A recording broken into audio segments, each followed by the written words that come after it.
Gate पर Munawwar bag साहब के मकान पर यहाँ पर ईद पैकेट कार्यक्रम वेलफेयर ग्रुप के द्वारा किया जा रहा है।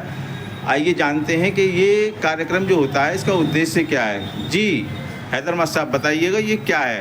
अस्सलामु अलैकुम वरहमतुल्लाहि वबरकातुहू। मैं सभी साथियों को बड़े ही दिल से बहुत बहुत धन्यवाद करना चाहता हूँ कि जिन लोगों ने आवाम की खुशी को मजबूत करने के लिए हमारा सहयोग किया। जैसा कि आप देख सकते हैं ह्यूमन वेलफेयर ग्रुप की तरफ से ये कार्यक्रम चलाया जा रहा है।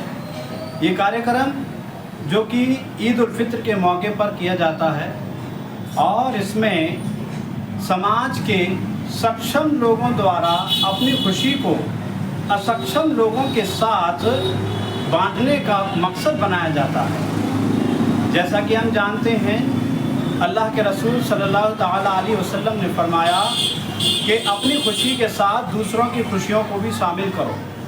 अगर आपके पास किसी भी तरह से मदद हो सकती है तो आप उसमें हमेशा अपना ताउन करो। और इसी सिमत हम देख सकते हैं कि ह्यूमन वेलफेयर ग्रुप की तरफ से एक तरह से सदका जारिया सदका फित्र के तौर पर लोगों की खुशी को मजबूत किया जाता है और ये प्रोग्राम सालाना तौर पर किया जाता है। हम ह्यूमन वेलफेयर ग्रुप को बहुत बहुत धन्यवाद देते हैं और इसमें हिस्सेदार जो लोग हैं जिन्होंने अपना पूरी तरीके से सहयोग किया है उनका भी बहुत बहुत धन्यवाद करते हैं।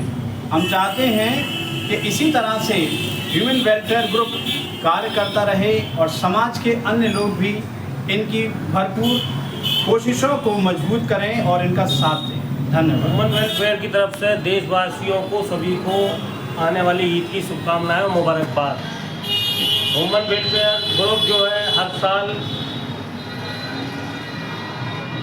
त्योहार के लिए ये सब सामान का वितरण करता है। इसमें सेवइयाँ होती हैं, घी होता है, तेल होता है। उसकी सोच ये है कि हम जैसे कि त्योहार मनाते हैं ऐसे ही हमारे भी भाई उसी तरीके से ईद को बनाएं, खाने बनाएं, सेवइयाँ बनाएं और एक दूसरे के लिए मिठाइयाँ दें। तो ये त्योहार बड़ी खुशी का होता है, मेल मुलाकात का होता है, उसमें दुख सुख बांटने का त्योहार होता है।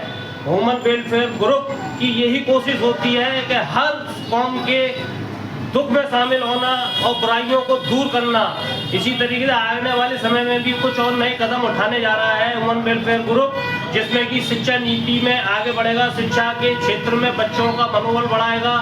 कुछ बच्चे हमारे कौम के बच्चे जो उनके माँ बाप गार्जियंस जो पैसे में कमज़ोर हैं उनके बच्चों के लिए IAS PCS की पढ़ाई के लिए कोचिंग के लिए भी व्यवस्थाओं करने के लिए ह्यूमन वेलफेयर ग्रुप के लोग इस फिक्र में लगे हुए हैं। आने वाले समय में जल्दी कोई एक मीटिंग का आयोजन किया जाएगा जिसमें कि हम अपने शहर के बच्चों को ये देखेंगे कि वो बच्चे काबिल हैं कि वो IAS बन सकते हैं, PCS बन सकते हैं, डॉक्टर बन सकते हैं। उन बच्चों को भी छांट के उनका सिलेक्शन किया जाएगा। ह्यूमन वेलफेयर ग्रुप की तरफ से आज ये क्या कार्यक्रम चलाया जा रहा है, महराज भाई आप बताएं। सबसे पहले मैं मीडिया बंधुओं के साथियों को धन्यवाद देना चाहूँगा कि जो है हमारी इस आवाज़ को जन जन तक पहुँचाने का कार्य करेंगे।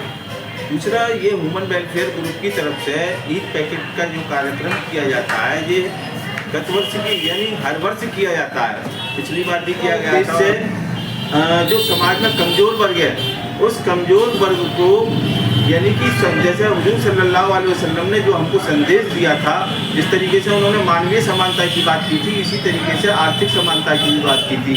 आर्थिक समानता किस तरीके से, क्योंकि इस्लाम का बहुत बड़ा त्यौहार इस समय ईद जो है कल होने वाला है। हम खुशी मनाएंगे लेकिन हमारा जो है पड़ोसी, क्योंकि हुजूर सल्लल्लाहु अलैहि वसल्लम का एक संदेश और भी है, खुदा की कसम वो मोमिन नहीं हो सकता जो खुद भरपेट खाए और उसका पड़ोसी भूखा रहे। तो इस चीज़ को समझते हुए कि इतना बड़ा इस्लाम का पर्व है जिसे ईद उल फितर कहते हैं और उस पर हमारे भाई बहुत से जो कमज़ोर हैं जो ईद नहीं मना पाते हैं, खाद्य सामग्री का उन पर संकट रहता है, तो उसी संदेश को हम आगे बढ़ाने का प्रयास कर रहे हैं जो हुजूर सल्लल्लाहु अलैहि वसल्लम ने हम तक पहुँचाया है, हमको बताया। उसका एक छोटा सा प्रयास हमारी तरफ से ह्यूमन वेलफेयर ग्रुप की तरफ से किया जा रहा है। हम समाज से अपील करते हैं कि मोहम्मद सल्लल्लाहु अलैहि वसल्लम की शिक्षाओं को समझें और समझकर उसका सही तरीके से अनुसरण करें।